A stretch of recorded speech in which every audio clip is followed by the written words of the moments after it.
Hello friends, welcome back to our channel Adukkala Kissa. ഞങ്ങളുടെ Onam celebrations ഒക്കെ കഴിഞ്ഞ് ഒരടാറ് റെസിപ്പി ആയിട്ടാണ് ഇന്ന് വന്നിരിക്കുന്നത്. Caramelised bread. നമ്മുടെ അടുക്കളയിലൊക്കെ സ്ഥിരമായിട്ടുണ്ടാകുന്ന സാധനങ്ങൾ വെച്ച് പെട്ടെന്ന് തന്നെ തയ്യാറാക്കാൻ പറ്റുന്ന ഒരു ഈസി റെസിപ്പിയാണിത്. അപ്പോൾ ഇതെങ്ങനെ തയ്യാറാക്കുന്നത് നോക്കാം. അതിനായിട്ടൊരു ബൗൾ എടുത്ത് അതിലേക്ക് 1 കപ്പ് പാലൊഴിച്ച് 2 കോഴിമുട്ട പൊട്ടിച്ചതും 1/2 ടേബിൾ സ്പൂൺ വനില എസൻസും 1 നുള്ളു ഉപ്പും 1/2 ടേബിൾ സ്പൂൺ പഞ്ചസാരയും കൂടി ആഡ് ചെയ്ത് നന്നായി മിക്സ് ചെയ്തെടുക്കാം. അപ്പോഴത്തേക്ക് ഒരു പാൻ എടുത്ത് 2 ക്യൂബ് ബട്ടർ ഒന്ന് മെൽറ്റ് ചെയ്തെടുക്കാം. എന്നിട്ട് ബ്രെഡ് എടുത്ത് നമ്മൾ മിക്സ് ചെയ്ത് വെച്ച ബാറ്ററിൽ മുക്കി പാനിലിട്ട് നന്നായി 2 സൈഡും പൊരിച്ചെടുക്കാം. ഇതുപോലെ നമുക്ക് എല്ലാ ബ്രെഡും പൊരിച്ചെടുക്കാം. ഈ ഒരു സോസ് പാൻ വെച്ച് അതിലേക്ക് 1 കപ്പ് പഞ്ചസാര ഇട്ട് ആവശ്യത്തിന് വെള്ളം ആഡ് ചെയ്ത് ഇതൊന്ന് കാരമലൈസ് ചെയ്തെടുക്കാം.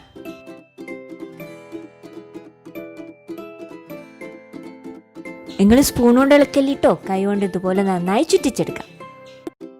അപ്പോഴത്തേക്ക് നിങ്ങൾ ബ്രെഡൊക്കെ അങ്ങ് നിർത്തിക്കോളിട്ടോ. അപ്പൊ നമ്മുടെ ഷുഗർ ഇവിടെ ബ്രൗൺ കളറായി വന്നിട്ടുണ്ട്.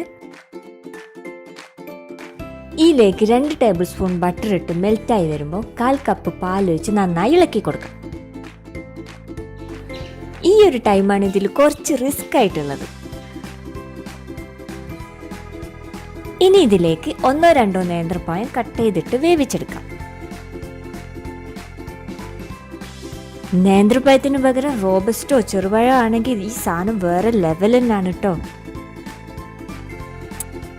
അപ്പൊ ഈ കാരമൽ സോസ് ഇങ്ങനെ ബ്രെഡിൽ ഇറങ്ങിയതും പഴവും കൂടി കടിച്ച് തിന്നാലുണ്ടല്ലോ, ഉഫ്, ഇപ്പൊ തന്നെ വായിൽ വെള്ളം വരുന്നുണ്ട്. അപ്പൊ നിങ്ങൾ ആരും ഇത് നാളേക്ക് മാറ്റി വെക്കണ്ട. കാരമലൈസ്ഡ് ബ്രെഡിന്റെ മാസ്പെരിക്ക് രുചി അറിയാൻ ഇപ്പൊ തന്നെ ഉണ്ടാക്കി കഴിച്ചോളി.